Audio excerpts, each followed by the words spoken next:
"I'm sorry, ma'am, but this area is reserved for premium guests." That's what they told her, before they even asked her name. They saw her canvas jacket, her old boots, her quiet demeanor, and decided she didn't belong. The staff mocked her. The guests whispered. No one knew the truth. Not until her husband walked in. Not until they realized she wasn't just anybody. She was the wife of the man who owned the restaurant. But Rachel Monroe didn't need revenge. She taught them something far more lasting. This is the story of a quiet woman who changed everything without saying a word. Now, before we dive deeper, don't forget to subscribe to our channel. We share powerful, meaningful stories like this every day. And drop a comment below to let us know where you're watching from. Thank you. And now, let's get back to the story. The hostess's words cut through the soft hum of string music and clinking silverware like a glass shattering on marble. Her tone was polite, but her eyes said everything. Rachel Monroe blinked, her fingers still resting lightly on the collar of her faded green canvas jacket. She had only taken 2 steps inside the Monarch table, Dallas's newest and most lavish steakhouse, before the judgment started rolling in like a wave. She glanced at the young woman in front of her, early 30s, immaculately groomed, standing stiffly behind a dark walnut podium that gleamed under the chandelier's light. Her name tag read Ashley. Her smile was composed, painted on like an accessory, but it was clear she already made up her mind. Rachel didn't belong.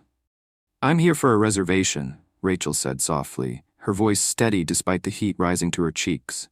"Thomas Monroe, 7 p.m. Ashley's smile faltered for a second. Her fingers tapped against the sleek screen of the tablet in front of her. A pause, then a raised eyebrow. "Yes, Mr. Monroe is on the list," she confirmed. "But it's only 5:15, ma'am. You're quite early." Rachel nodded once. "I know. I was hoping I could sit at the bar while I wait." Ashley's lips tightened. "The bar is reserved for guests with immediate seating. Perhaps the cafe down the street would be a more comfortable place to wait." She gestured vaguely toward the front doors, her eyes briefly scanning Rachel's jeans and well-worn boots with something close to pity or disdain. Rachel stood still. That single moment stretched, taut, and awkward into the warm silence of the foyer. Beyond Ashley, through glass panels and gold-accented archways, waiters floated like dancers between crisp white tables, their black jackets impeccable, their movements rehearsed. Crystal glasses sparkled, and soft laughter rose from a table of suited patrons enjoying early cocktails. She could feel their eyes on her. A few had already glanced up at the hostess's tone, and now they were wondering, who was this woman in denim, standing at the threshold of high society? Rachel adjusted the sleeve of her jacket, trying to calm the faint tremble in her hand.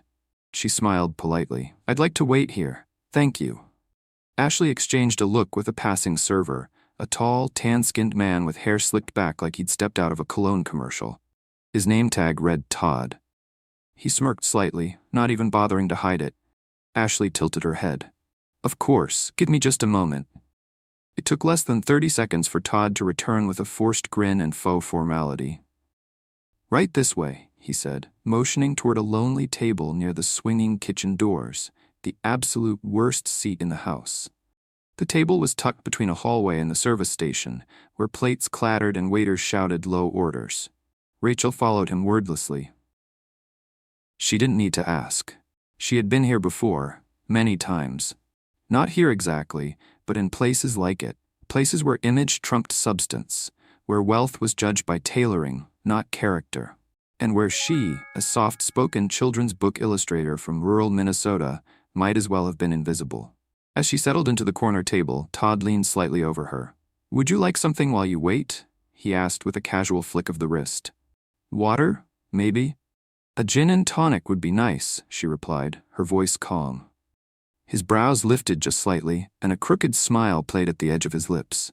"Sure," he said, drawing out the word. "I'll need a credit card to open the tab." Rachel didn't blink. She reached into her worn canvas bag and pulled out a matte black card, placing it silently on the table. The smile dropped from Todd's face for just a beat. His fingers hesitated as he picked it up. "Of course," he muttered, before disappearing behind a velvet curtain that led to the bar. Rachel exhaled. She could already hear the low murmurs from the server's station. Someone laughed. A blonde waitress in sharp red lipstick glanced over her shoulder at Rachel and whispered something to a copper-haired busboy. He looked, smirked, then looked away again. Rachel's hand drifted to the small velvet box in her coat pocket, the gift she had chosen for Thomas weeks ago. It was a vintage compass, engraved with the coordinates of the shelter where they first met. Back then, he had been delivering a donation. She had been sketching storyboards on a folding table by the window. 5 years ago, he had looked past her second-hand clothes and quiet demeanor and fallen in love with the worlds she created on paper. "You build magic," he once told her, "and you don't even ask for applause." She had never changed. Not for him, not for the money, and certainly not for restaurants like this. But tonight was their anniversary. He had reserved this place, this gleaming, arrogant monument to status, and she'd agreed, mostly out of sentiment. Now, seated between a mop closet and a swinging kitchen door, Rachel realized she had also agreed to play the same old game. Wait until they knew who you were. Her drink arrived 15 minutes later, watery and lukewarm. No garnish. The gin cheap. Todd set it down and gave her a nod that could have been a smirk. "Compliments of the bar," he said. Rachel took a sip, nodded, and said nothing. "I'll check in again in a bit," he added, already turning away. Another whisper behind the service station. The blonde waitress was back, her red lips curled into an amused smirk. "Is everything okay over here?" she asked, her voice loud enough to carry. "Finding everything comfortable?" Rachel glanced up. "Yes, thank you." The waitress leaned in slightly, eyes glinting. "We do have a coat check if you'd like to. Elevate your look a bit." A soft chuckle came from the server behind her. Rachel's lips didn't move, but her spine straightened. "I'm fine. Thanks." The waitress gave a sweet, false smile and walked away, whispering again to the busboy. This time louder. Probably some oil money drifter he picked up on a trip. Should have at least gotten her a real outfit. Another burst of quiet laughter. Rachel felt her cheeks heat, but her hands remained still, wrapped around the watered-down gin and tonic. She pulled out her phone and opened her photo gallery. There, in crisp light, were photos of her and Thomas. Biking through Maine, laughing over burnt pancakes, reading by the fire, always together, always grounded. In none of those photos was she dressed like the women in this restaurant. And in none of them did it matter. A message popped up at the top of her screen. "Thomas? Wrapping up soon. Traffic's murder. Can't wait to see you. Happy anniversary, my love." Rachel smiled and typed back, "Already here." Sitting near the kitchen, in the scandalous canvas jacket. The reply came instantly. "Thomas, my rebel bride, see you soon." Rachel put her phone down. The whispers continued, the stares, the private smirks and assumptions. She picked up the glass again and took another sip. Still weak, still bitter. But she didn't move. She didn't shrink. She didn't apologize. Because they didn't know, at least not yet, that the woman they were mocking wasn't waiting for a reservation. She was waiting for a reckoning. And in less than an hour, it would arrive wearing a tailored gray suit and the quiet confidence of a man who built an empire, but never forgot where he came from. And when that moment came, they would remember her face. The jacket, the silence, the dignity, and they would wish deeply that they had looked a little closer. The words fell from Todd's mouth like honey laced with poison, his tone lined with performative concern. He stood beside Rachel's table now, hands folded, hovering like a waiter who didn't want to be there. Rachel looked up from her phone slowly, calmly. "Yes," she replied. "This is the Monarch table, downtown Dallas, yes?" Todd blinked. "Yes, ma'am," he said. "But it's just that. Most of our guests tend to come a bit more." His eyes flicked to her boots, prepared for the atmosphere. "There's a bistro across the street. Great food, relaxed vibe. Might be more your kind of place." Behind him, a group of servers gathered at the service station. One of them laughed audibly. Rachel tilted her head slightly. "My husband made the reservation, personally." Todd gave her a thin smile. Of course. He didn't believe her. None of them did. She watched as he returned to the other staff. The moment he was out of earshot, he leaned into the group. His voice wasn't loud, but it didn't have to be. She could read his lips as clearly as the scorn in his eyes. "She says her husband is Thomas Monroe," he whispered. "Thomas Monroe." One of the others, a server named Miguel with a crisp vest and sharp goatee, snorted. "What's she doing in thrift store boots then?" "You know what this is," Claire added. the blonde server who had offered to elevate her look. It's the wrong day or the wrong restaurant. Watch, she's gonna pull the "he must have gotten the date wrong" card. Rachel took another sip of her drink, steadying her breath. Their laughter rippled through the corner of the restaurant like oil spreading in water. The joke wasn't just about her clothes. It wasn't even about her being early. It was about her being her. A woman who looked out of place among hedge fund millionaires and oil tycoons, who had the audacity to sit where they didn't think she belonged. But she wouldn't leave. She wouldn't. Instead, she reached into her coat pocket, pulled out the small velvet box and placed it gently on the table. She opened it slowly.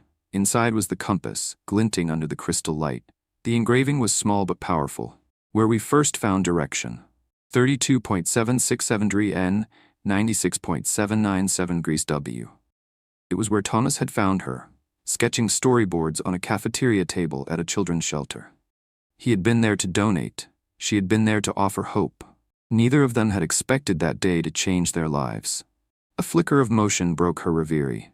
A man in a tailored navy suit, Edward, the general manager, was making his way toward her.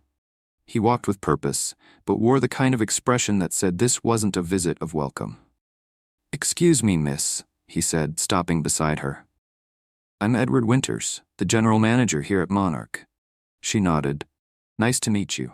He clasped his hands together. "I understand you're waiting for someone?" "Yes, my husband Thomas Monroe." Edward's smile was polite. Too polite. "Forgive me asking, but could you perhaps provide verification of that? We've had some unfortunate mix-ups in the past." Rachel raised an eyebrow. "I'm afraid I left my marriage certificate at home," she said dryly. "But he'll be here soon. The reservation is under his name." Edward looked unconvinced. A quiet cough interrupted the tension. An elderly woman in a navy dress, seated 2 tables away, stood slowly and approached. "Rachel? Rachel Monroe?" she asked, her voice warm with recognition. Rachel blinked in surprise, then smiled. "Mrs. Grant?" The woman smiled back, elegant and dignified, with a pearl necklace gleaming at her throat. "It's been far too long." Edward looked between them, confused. "I'm sorry," he began. "Do you two know each other?" Mrs. Grant gave him a crisp nod.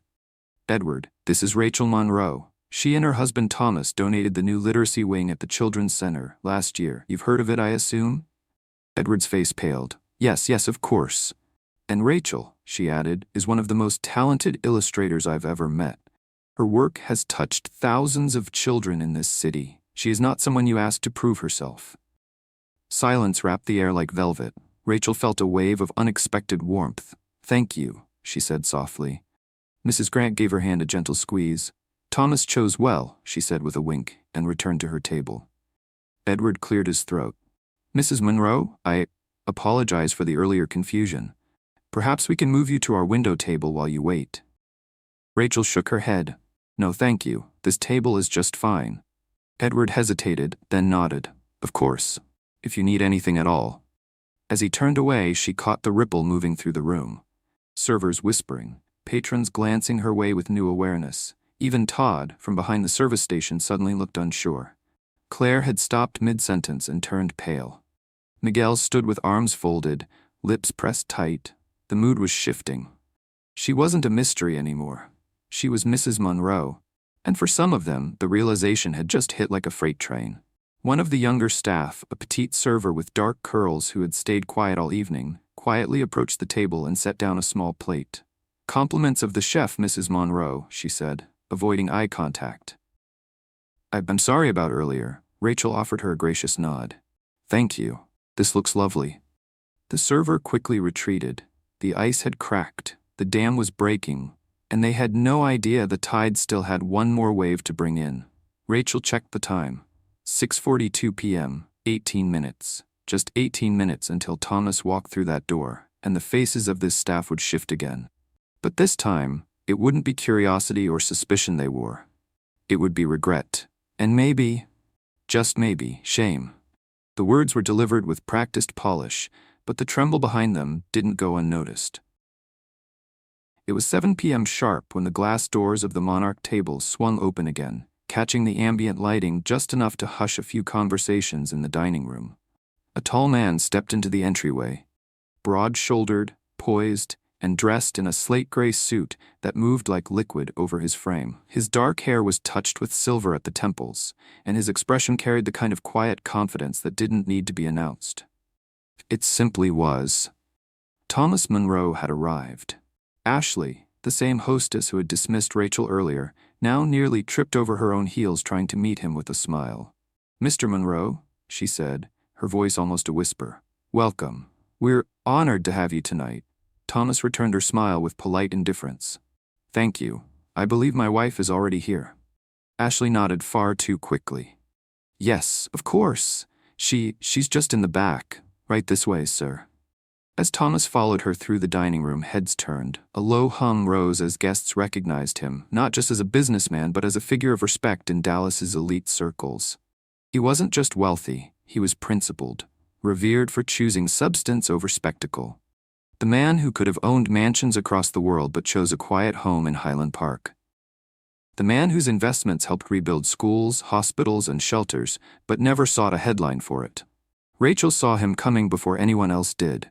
His eyes met hers instantly. He didn't falter, didn't scan the room or hesitate. He walked straight to her. "There's my girl," he said, bending down to press a kiss on her cheek. "You're right on time," she murmured with a smile. Thomas slid into the seat across from her and took her hand. "You look radiant." "Careful," she replied dryly.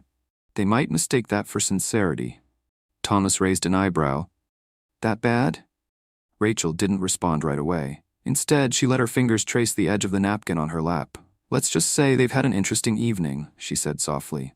Before Thomas could speak again, Edward reappeared, his professional composure unraveling with every step. Behind him hovered Todd, Claire, and Miguel, all three wearing the expressions of people waiting to be reprimanded, and they were right to be afraid.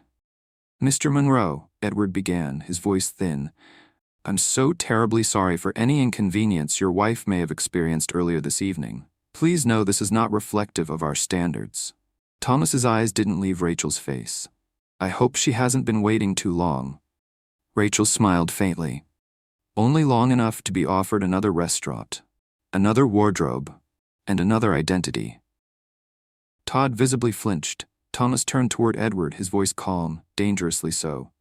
"I requested our usual seating, by the window. Was that not available?" Edward swallowed hard. "It appears there was a misunderstanding." Thomas's eyes narrowed ever so slightly. "Was there?"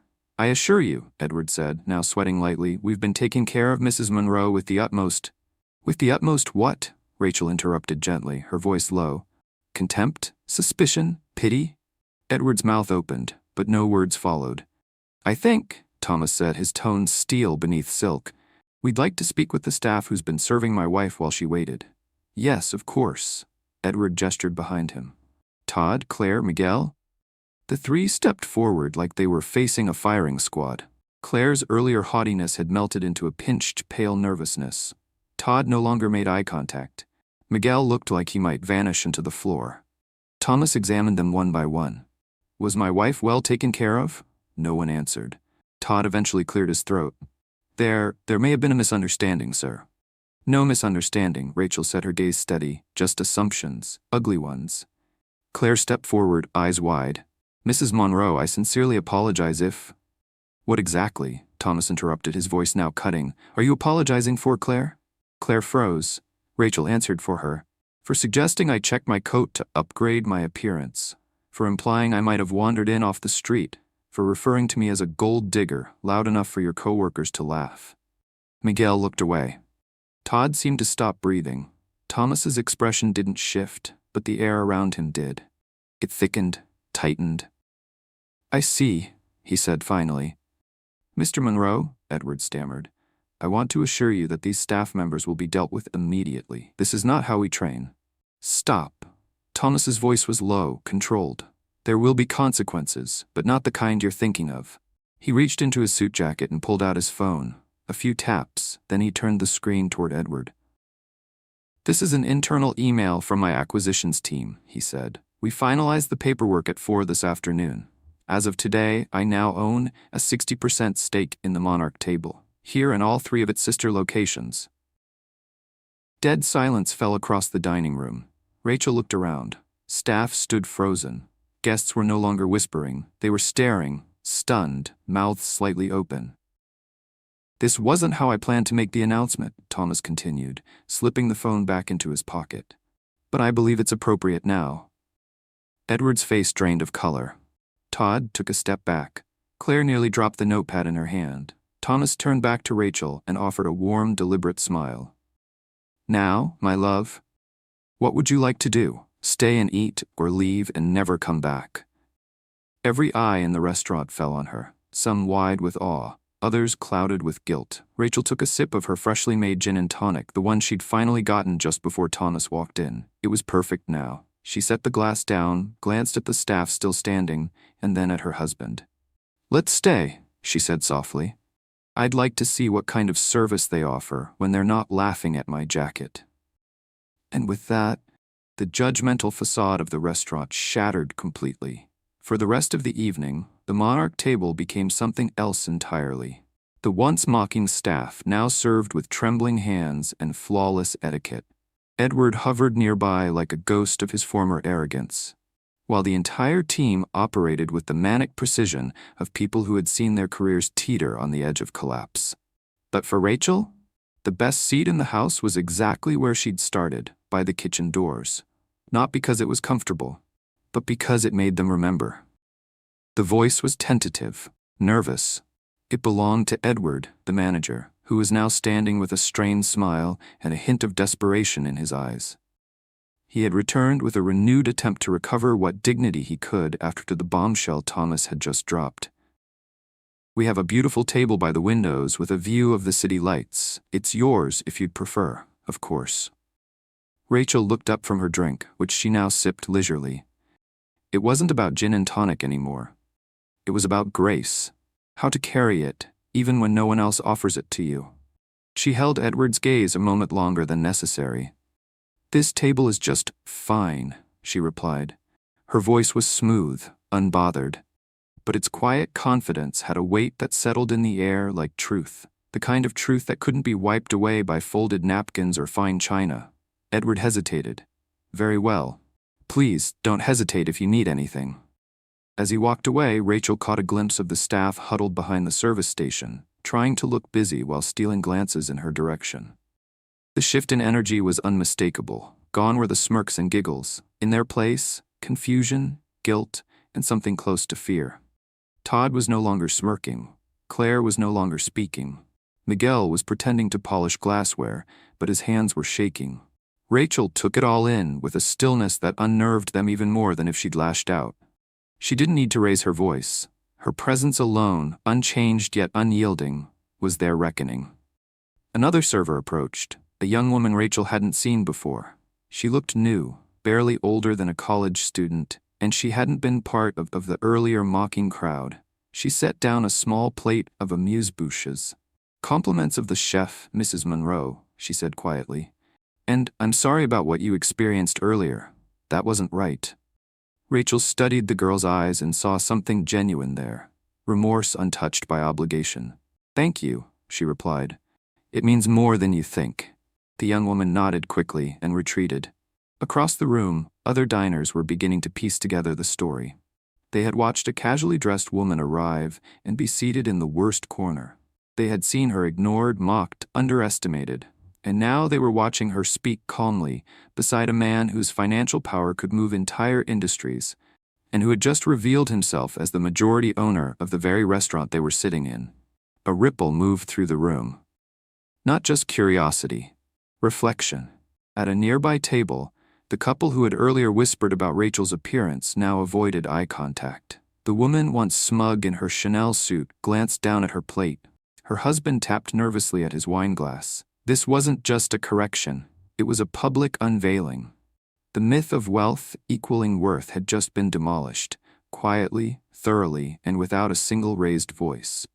Thomas leaned forward, resting his forearms on the table. "You could have texted me, you know?" he said gently. "The moment they started acting this way, I would have dropped everything." Rachel met his eyes, her smile subtle but knowing. "I know," she said, "but it wouldn't have made a difference." He tilted his head, confused.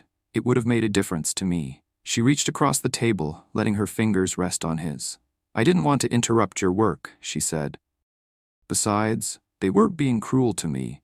They were being cruel to the woman in the canvas jacket. The one they thought didn't matter." Thomas's jaw clenched slightly. Rachel continued, "And if I had left or called you or demanded attention, nothing would have changed for the next woman who walks in here looking like I did tonight." Thomas understood now. She hadn't endured the mockery in silence because she was passive. She had done it because she believed in something bigger. In truth. In quiet strength. In holding up a mirror to people who had never been forced to see themselves clearly before. He looked at her like she was made of light. "You are," he said softly, "the strongest person I've ever met." Rachel chuckled. "Don't get sentimental. It's only a steakhouse." Thomas grinned. But even he knew. It wasn't about the restaurant. It never was. It was about every boardroom, every cocktail party, every gala where people looked down their noses at anyone who didn't wear a particular brand or speak in a particular cadence. It was about how society measured worth and how easily those measurements could fall apart when the truth arrived in denim. Their food came, perfectly plated, seasoned with the kind of precision that only came when a kitchen was suddenly very aware that the owner was watching. But the mood between them stayed soft, intimate, quietly powerful. They didn't need revenge. They had each other. The words uttered by Claire with a forced smile and shaking voice hovered over the table like steam off an overboiled pot. She had approached mid-course, flanked by Todd and Miguel, 3 servers who, an hour earlier, had laughed at Rachel's boots and called her a charity case behind her back. Now, their expressions were different. Claire looked pale and tense, her hands wringing the hem of her apron. Todd's posture had collapsed entirely, no longer the picture of smug assurance. Miguel couldn't even make eye contact. It was as if their uniforms no longer fit, like they realized the roles they played weren't rooted in service, but in superiority. Rachel set down her fork quietly and looked up. Her expression was unreadable. "What exactly do you want to make right?" she asked calmly. Claire's lips parted, but no sound came out. She blinked, caught in a moment she hadn't prepared for. Apologies were easy when they were generic, when they came from a script. But Rachel had stepped outside their narrative. She hadn't exploded. She hadn't stormed out. She'd stayed. And now they had to face her. Claire stammered.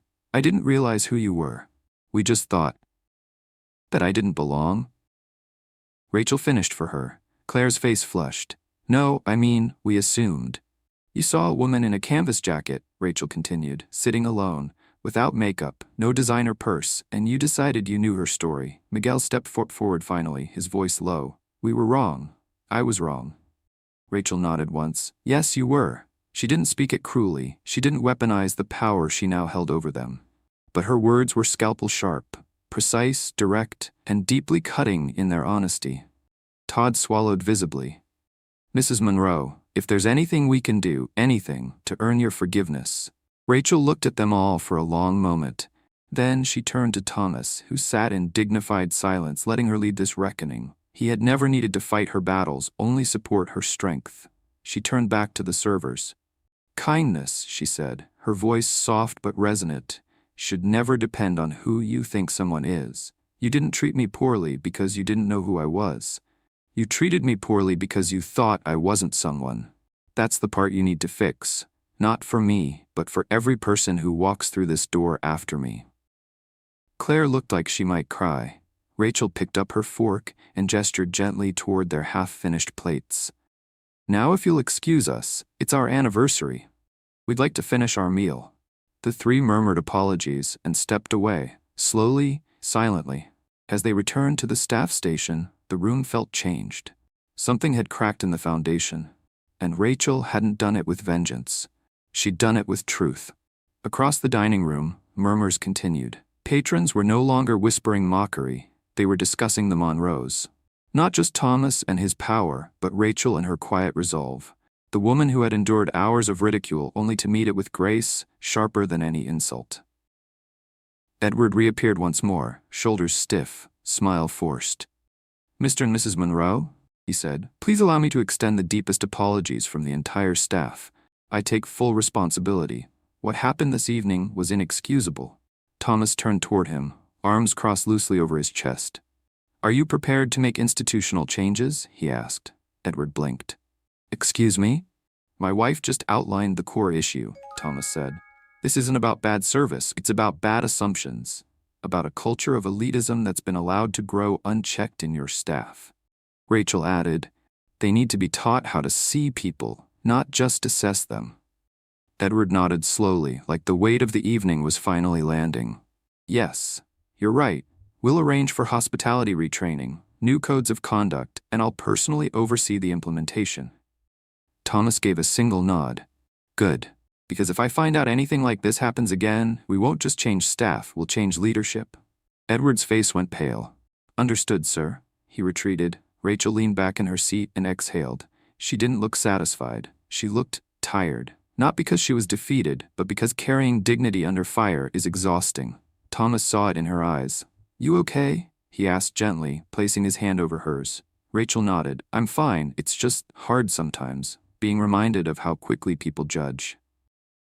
Thomas squeezed her fingers, and how quickly they fall silent when the truth walks in behind them. That drew a faint smile. The dessert course arrived moments later. Chocolate soufflé with raspberry drizzle. Candles flickered on the plate, casting shadows that danced across the tablecloth. Rachel reached into her coat pocket and slid the velvet box across the table. "I almost forgot," she said. "Happy anniversary." Thomas opened it slowly. When he saw the compass and read the inscription, his breath caught. He looked at her, eyes warm. "It's perfect," he whispered. "Just like you." Rachel smiled. "You always know the right thing to say." He leaned in, brushing a kiss across her knuckles. "And you always know the right time to say nothing at all." Outside the restaurant, Dallas glittered beneath the night sky. Inside, silence had become reverence, not for wealth, not for power, but for something rarer. Authenticity. And for the woman in the canvas jacket who reminded them all what class truly looks like. The hushed voice came from 2 tables over, where a couple dressed in evening black leaned slightly toward each other, their expensive flatware resting untouched on their plates. Their eyes, like many others across the dining room, had not strayed far from Rachel Monroe since the moment the truth dropped like thunder through the velvet air of the monarch table. Whispers now fluttered from table to table, not with malice, not anymore, with realization. "She's Mrs. Monroe?" another man murmured, lifting his wine glass as if it might hide the flush rising to his cheeks. "As in Thomas Monroe's wife?" "Yes," someone else whispered. "She's the reason the children's library got finished last fall. Didn't you see her at the gala? She was in the background, near the stage." "No wonder she didn't care about the coat check," a woman muttered, adjusting her diamond necklace, suddenly uncertain if it made her look overdone. It was spreading, the new awareness, the unspoken embarrassment, the silent reckoning each guest was now having with themselves. Because many of them, before they had connected the dots, had seen Rachel and made assumptions too. She had walked in alone, quiet, unadorned, unassuming, and to them that had signaled unimportant. Now, with every passing minute, more of them began to realize how wrong they had been. Rachel sipped her coffee slowly, watching it all unfold from her seat by the kitchen doors, the very table where her presence had been considered offensive an hour ago. Her eyes didn't scan the room with triumph. She didn't gloat. She didn't smirk. She simply observed. It was no longer about a restaurant or a reservation. This was the mirror moment. Where people who had always assumed their status gave them clarity were suddenly seeing their own blindness reflected back at them. Thomas leaned in again, his voice low, intimate. "You've started something in here." Rachel raised an eyebrow. "I just sat down."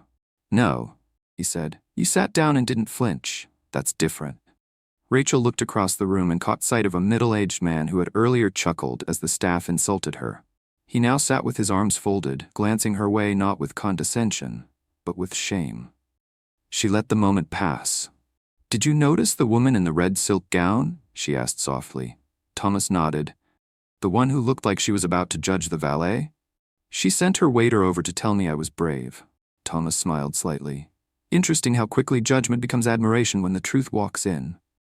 Just then, Edward returned once again, this time less like a general manager and more like a student requesting to retake a failed exam.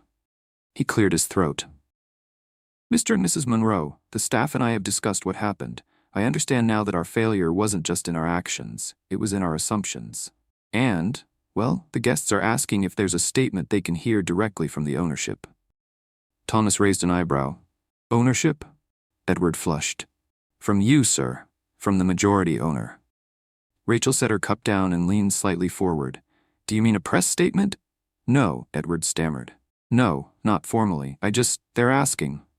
Thomas turned to his wife, his face lit with amusement. Would you like to address the room? Rachel blinked.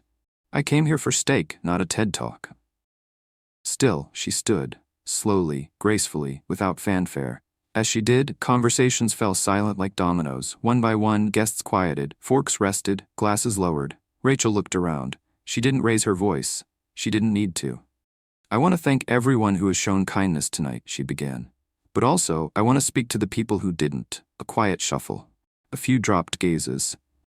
I walked in here wearing what I wear every day. No heels, no designer bag, no makeup. And that made some of you uncomfortable. Some of you laughed. Some of you whispered. Some of you looked right through me. She paused. And now, because of who my husband is or who you think I am, suddenly, I deserve your respect. A long silence. That's not respect, that's performance. And if you have to wait until someone proves their worth to treat them with decency, then you've misunderstood what worth really means. No one moved. Rachel glanced toward the staff station, where Todd, Claire, and Miguel now stood, still frozen in the gravity of her words. I'm not asking you to feel bad for me, she continued. I'm asking you to reflect on why someone like me, someone dressed like this, someone sitting alone, doesn't receive the benefit of your grace. She smiled gently. Because the next woman who walks in looking like me, she might not be married to someone with power. She might not own the place. She might be someone who's had the hardest week of her life and just needed one moment of peace. And you?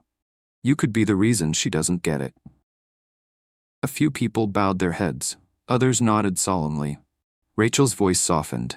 Kindness is free. Judgment, on the other hand, can cost you more than you know. She sat back down. The room remained hushed, not out of fear, but out of awakening. A few guests even clapped, gently, respectfully. The sound spread like ripples on water. Not applause, appreciation. Thomas reached across the table and took her hand. That, he whispered, was better than any business keynote I've ever seen. Rachel smiled and picked up her fork again. Let's eat before it gets cold. Across the room, the kitchen doors swung open, and a chef peeked out. The meal was no longer just a meal. It was the final act in a quiet revolution, and Rachel Monroe had delivered it all from the worst seat in the house, with nothing but authenticity, steel in her spine, and grace in her silence. The words came not from Edward, nor the staff, but from the head chef himself, a tall, broad-shouldered man named Javier, with a stained apron and a demeanor more comfortable behind flames than in the dining room spotlight. He stood beside Rachel and Thomas's table, visibly nervous despite his stature. I know it probably seems silly, he added quickly, but we've never seen anything like what you just did. The way you handled it, everyone in that kitchen, we're talking about it. We just wanted to honor it in our own way. Rachel looked up at him, surprised. A forkful of filet paused midair. You want to name a dish? After me? Javier smiled, a bit sheepish. It's the porterhouse. Char-grilled, finished in rosemary butter. It's been our top dish since we opened. From tonight forward, it'll be the Rachel Monroe, unless you'd prefer something else. Thomas chuckled low under his breath. She doesn't like titles. She likes substance. Rachel raised an eyebrow. And she likes her steak medium rare. That drew a warm laugh from Javier, who gave a small bow and returned to the kitchen, a little lighter on his feet. The gesture wasn't extravagant. It wasn't corporate. It was something more meaningful. It was earned. And for Rachel, it was enough. The rest of the meal unfolded in peace. Not the stiff, nervous tension from earlier, but a soft, steady quiet. And ease. The entire restaurant had transformed, not just in atmosphere, but in intent. Servers who hadn't dared speak before now stepped gently. Their tones were genuine, their posture open. And the patrons, once cloaked in judgment, now wore something else entirely, reflection. Across the room, the older woman in the navy dress, Mrs. Grant, lifted her glass to Rachel, a silent toast. Rachel nodded, lifting hers in return. Thomas leaned back and exhaled. You've just rebranded an entire restaurant chain without a single press release. Rachel smiled. Not bad for someone who was offered directions to a bistro an hour ago. Thomas chuckled. You didn't just change the room, Rach. You changed people. She shrugged softly. I didn't come to change anyone. I came to have dinner with you. Which, he said, lifting his wine glass, is still the best part of my day. They toasted quietly. As dessert arrived, another gift, this time from the kitchen, an off-menu confection of caramel mousse and dark chocolate curls, Edward returned for what would be his final approach that evening. He no longer held the posture of someone managing a crisis. Instead, he carried himself like someone who had been taught, not lectured, not punished, but shown something real. He cleared his throat. Mrs. Munro, Mr. Munro, I know nothing can erase what happened earlier tonight. But if there's anything you would like changed in how we do business, I'd like to offer you the floor. Thomas turned to Rachel again, deferring to her without hesitation. She paused, then spoke, measured, calm. Don't change the linen. Don't change the menus. Don't change the furniture. Edward nodded, unsure. Change the first 5 seconds, she said. Edward frowned. I'm sorry? The first 5 seconds, Rachel repeated. That moment when someone walks in, the look you give them, the words you choose, the assumptions you carry. Train your team to treat those 5 seconds as sacred. Edward nodded slowly, like each word was landing with weight. Yes, absolutely. We'll incorporate that immediately. Because that's when you decide who someone is, she said, and too many people never get the chance to prove otherwise. Thomas added, and maybe put that lesson on your website, right under the wine list. That drew a quiet laugh from Rachel, and even from Edward. As the evening wound down, guests began rising from their tables, some pausing near the Monroe's table with small, murmured congratulations. A few offered genuine thanks. And every single one did so with eyes that no longer looked down, but level. Equal. At 9:12 p.m., Rachel and Thomas stood. Rachel slipped on her green canvas jacket, heads turned as they made their way to the door, not because of spectacle, but because of impact. The kind that doesn't fade when the lights dim. At the valet stand, the young man holding the Monroe's keys looked visibly nervous. Your car is on its way, sir, he said to Thomas. Then, hesitantly, he turned to Rachel.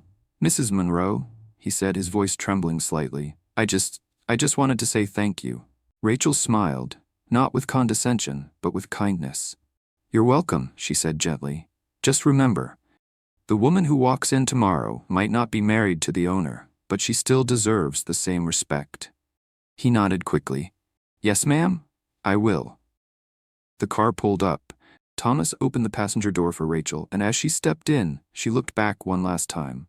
Through the tall windows of the Monarch table, she could see staff moving with a different rhythm. Diners conversing with less ego, more attentiveness. She hadn't changed everything, but she'd changed something. And sometimes, that's how revolutions begin.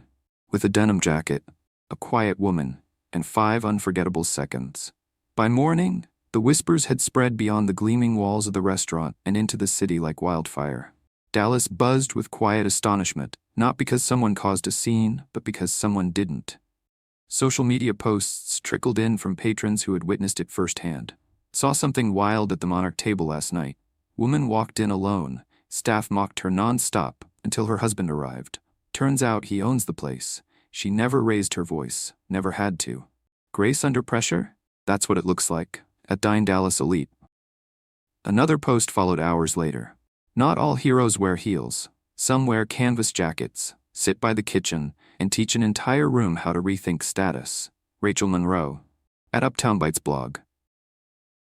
By noon, the story had reached the inboxes of journalists and editors across Dallas. Local radio hosts were already spinning versions of it for morning talk segments. She didn't even ask to be moved? Nope, sat right there while they laughed behind her back. And she's the wife of Thomas Monroe? More than that, she's the reason the city has a children's literacy wing downtown. It wasn't the scandal that stirred the city, it was the poise, the restraint, the echo of that quiet, powerful sentence, change the first 5 seconds. Inside the Monarch table, those 5 seconds were now officially immortalized. By the next evening, a framed plaque hung near the entrance. Engraved in simple serif font on brushed bronze, it read, "The first 5 seconds matter." in honor of Rachel Monroe, whose grace reminded us that true class begins with how we treat others, especially when we don't know who they are. New guests stood before it, reading in silence before entering. The hostess now greeted everyone, yes, everyone, with warmth and eye contact. Gone were the critical scans and performative smiles. Every interaction was intentional, kind, real. Staff were undergoing mandatory empathy training by week's end. Not the kind of scripted hospitality lectures that faded by the next shift, but seminars rooted in recognition, story sharing, humanity.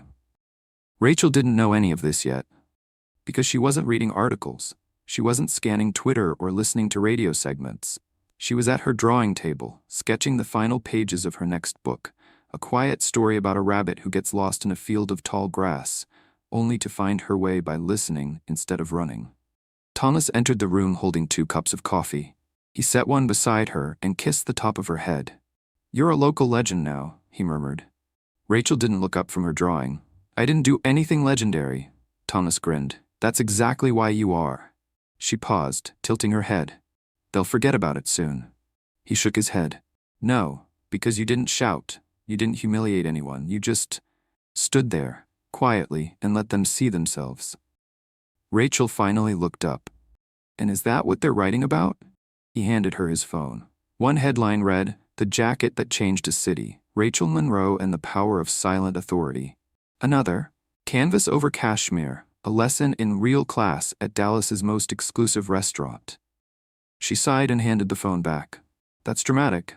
"Maybe," Thomas said, setting it aside, "but sometimes the truth is." The doorbell rang. A courier stood at their front porch with a thick envelope. Inside was a handwritten note on Monarch table stationery and a certificate. "The Rachel Monroe Hospitality Scholarship, created in your name to fund education and training for underprivileged young people pursuing careers in service and hospitality, inspired by the 5 seconds that changed us. The Monarch table team." Rachel read the letter twice, then a third time. She didn't cry, but something in her chest loosened, like the soft untying of a knot that had lived there longer than she realized. Thomas looked over her shoulder. "Do you like it?" Rachel smiled faintly. "It's not about liking it," she said. "It's about hoping it works." He nodded. And for the first time since that quiet, humiliating evening at the back of the restaurant, Rachel Monroe allowed herself to believe that maybe, just maybe, it had. Because real change doesn't always announce itself. Sometimes it walks in quietly. Wears denim, sits in the back, says little, but leaves behind a lesson no one can forget. The request came 1 week later in the form of a hand-delivered envelope, creamy white, embossed with a gold seal from the Dallas City Philanthropic Foundation. Inside, a letter written in elegant script. "In recognition of your unwavering grace, leadership through silence, and the profound lesson you taught us all, we would be honored if you would deliver the keynote address at this year's Foundation Gala. Your story has reminded our city of the power of humility and presence. We believe your voice, however softly spoken, is one the entire community needs to hear. Elaine Grant, Chairwoman Tring." Rachel read the letter once, then set it aside. Thomas, seated across the kitchen island, didn't say a word. He didn't have to. He could see it in her eyes. "I don't like microphones," she said quietly, stirring her tea. Thomas smiled. "You didn't need one last week, and you shook an entire room." She looked at him, the flicker of something uncertain rising behind her calm expression. "That was different. That wasn't planned. That wasn't meant to be anything," he nodded. "Exactly. And because you didn't try to make it anything, it became everything." Rachel exhaled slowly. They'll expect a speech, a standing ovation, a message wrapped in clever sound bites. "And what if you gave them something else?" he asked. "Something real, something like you." She looked back at the letter. The gold seal shimmered in the sunlight pouring through the windows. "The entire community needs to hear." Rachel thought about the girl bussing tables at the Monarch table, too afraid to speak up until the end. She thought about the woman in the red silk gown, who whispered that Rachel was brave only after she realized who she was. She thought about the next woman in denim, the one who wouldn't be married to the owner.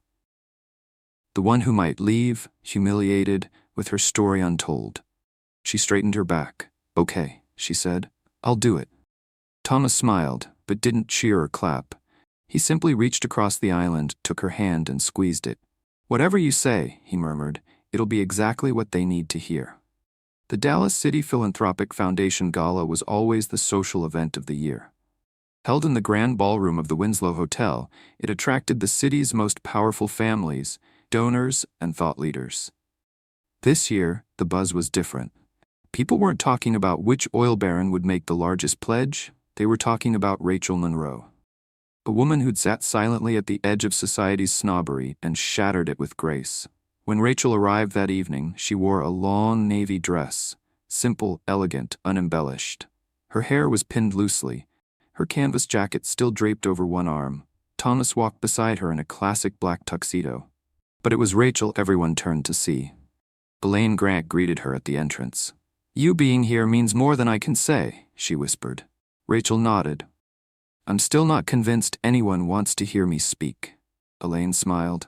"They may not know it yet, but they do." The ballroom was lit with golden chandeliers. Live string music played in the background as guests dined, mingled, and waited. At 8 sharp, the lights dimmed. Elaine stepped up to the podium. "Ladies and gentlemen," she said, "tonight we are reminded that sometimes change does not come with a roar. Sometimes it enters the room in quiet strength and leaves an echo that never fades. Please welcome Mrs. Rachel Monroe." A polite, curious applause began. As Rachel stepped onto the stage, she could feel every gaze settle on her, not with skepticism anymore, with expectation. She took her place at the podium, adjusted the microphone once, and waited for silence. Then she began. "No one should have to look a certain way to be treated like a human being." Her voice was soft, clear, like the stillness after a storm. "Last week, I sat in the back of a restaurant I'd been to a dozen times before. But this time, I came dressed in denim and canvas instead of silk or heels. And that changed everything." A hush spread through the room. I was mistaken for someone who didn't matter. I was laughed at, dismissed, ignored, until someone walked in behind me who proved I had worth. She paused. That's the part that hurt the most. A breath caught in someone's throat. Because the truth is, I had that worth before my husband walked in, before they knew my name, before anyone realized who I was. She looked out over the room. Doctors, bankers, socialites, elected officials. All I wanted that night was a meal. But what I got instead was a mirror. A mirror that showed me how quickly we forget to see one another. A woman in the crowd dabbed at her eyes. Respect is not a privilege. It's not a gift we give to people who earn it by wearing the right watch or walking in with the right title. It's the most basic thing we owe each other. And it shouldn't depend on 5 seconds of judgment at the door. Silence. "And yet," Rachel said, "I'm grateful. Because that night taught me something. It taught me that if you stay standing, even when it's lonely, people notice, they learn, and they change." She reached into her jacket pocket and pulled out something small. The compass. She held it up. "My husband gave me this years ago, engraved with the coordinates of where we first met. A shelter. A place filled with people society doesn't always see. People with brilliance, beauty, kindness, and not a single designer label." She placed the compass gently on the podium. "We live in a world obsessed with polish, but it's the unpolished ones who often carry the deepest wisdom, the rawest humanity, the quietest strength." A long pause. "So tonight, I'm not asking for applause, I'm asking for one promise."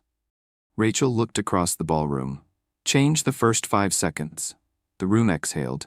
The applause began softly, then built like a crescendo of awakening, not out of obligation, but out of something deeper.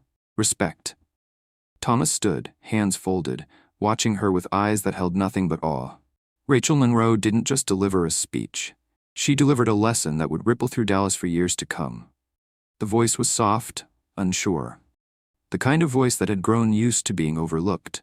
It came from a young woman standing alone by the same back table at the Monarch table, just a few feet from the kitchen doors, where the air still carried traces of rosemary and seared butter.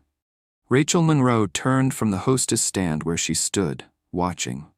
The woman wore a thick brown cardigan over a plain navy dress. No makeup. Her curls were pulled back with a drugstore headband. On her feet, scuffed sneakers peeked out beneath the hem of her skirt. She looked down, not quite at the menu, not quite at the floor, caught in that delicate moment between patience and rejection. Rachel recognized that moment. She had lived it. The hostess that night, an entirely new hire, kind-eyed and respectful, smiled at the young woman. "You're welcome to sit here while we prepare your table," she said warmly. "Would you like anything to drink while you wait?" The woman blinked in surprise. Sure, just water, I guess." Rachel stepped forward. "Try the gin and tonic," she offered gently. "Hendrix, cucumber garnish." The woman looked up, startled. "Oh, I didn't see you there. I wasn't sure if I was in the right place." "You are," Rachel said, her smile quiet and certain. "You absolutely are." The woman's brow furrowed. "You look familiar. Have we met?" Rachel extended a hand. "Rachel Monroe?" Recognition flickered across the woman's face, not from memory but from stories. You're the one," the woman whispered. "From that night, from the article." Rachel nodded. "The back table still has the best view of character." They both laughed. It was a small, knowing laugh, shared between two people who understood how powerful it was to not fit the mold. "May I sit with you?" Rachel asked. The woman blinked. "You want to sit here? With me?" "I sat here once alone," Rachel said. "It taught me something. Now I make a point to never let anyone else sit here and feel invisible." They sat. The new waiter, a young man with a nervous smile but kind eyes, came over. "Mrs. Monroe," he said with genuine respect. "It's an honor." Rachel waved it off with a warm grin. "No ceremony, just good service." He turned to the young woman. "And for you?" She glanced nervously at Rachel, then back at him. "I'll try the gin and tonic." Rachel nodded approvingly. As their drinks arrived, the manager, no longer Edward, who had quietly resigned months earlier, stepped over. "Mrs. Monroe, just wanted to let you know your scholarship fund helped 4 students this semester. One of them is now our sous chef." Rachel smiled. "That's the real reward." The young woman beside her leaned in. "I didn't think people like me came to places like this." Rachel looked at her thoughtfully. "That's what they want you to believe, but the truth is, places like this need people like you." "Why?" she asked. Rachel took a sip of her drink, then answered, "Because you remind them that value doesn't arrive wearing a label. It walks in quietly and changes everything." As the restaurant filled and conversations swelled into a pleasant hum, Rachel and the woman talked about books, life, dreams, and all the little moments that shape how we see ourselves. No one whispered behind their hands, no one judged, because the culture had changed, the energy had changed, the standard had changed. And at the very table where Rachel Monroe had once been mocked, a new story was being written. One of recognition, of respect, of grace passed forward. Before leaving that evening, the young woman paused at the door and looked back. Rachel raised her glass. The woman smiled, tucked a loose curl behind her ear, and walked into the Dallas night with her head held just a little higher. Final note to the audience. Sometimes the most powerful revolutions begin quietly. Not with protests or speeches, but with presence, with dignity, with a woman in a denim jacket who never had to raise her voice to raise a standard. Let Rachel's story remind us. Kindness costs nothing, but its value, it's priceless. And when in doubt, change the first 5 seconds. Sometimes the most powerful statement doesn't come from raising your voice. It comes from refusing to lower your worth. Rachel Monroe didn't fight back with rage. She didn't storm out, she stayed. She sat in silence and taught an entire restaurant, a city, and a nation what true class really looks like. Not in brands, not in bank accounts, but in how you treat someone before you know who they are. If this story moved you, share it, because someone else out there may be sitting at their own kitchen table, wondering if they matter. They do, and so do you. Subscribe for more powerful stories like this, and never forget, kindness is louder than cruelty. And real worth? It never needs to be worn.